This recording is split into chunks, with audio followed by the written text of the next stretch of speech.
بسم اللہ الرحمن الرحیم۔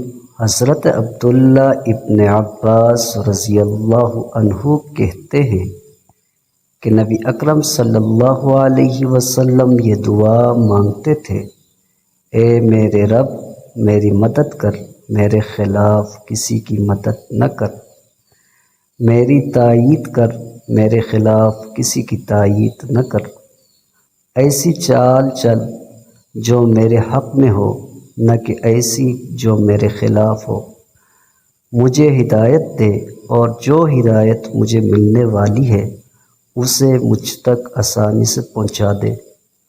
اس شخص کے مقابلے میں میری مدد کر جو مجھ پر زیادتی کرے۔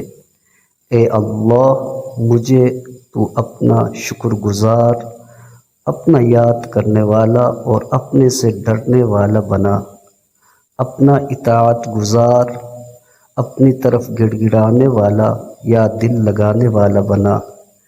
اے میرے پروردگار، میری توبہ قبول کر، میرے گناہ دھو دے، میری دعا قبول فرما، میری دلیل مضبوط کر، میرے دل کو سیدھی راہ دکھا، میری زبان کو درست کر، اور میرے دل سے حسد اور کینہ نکال دے۔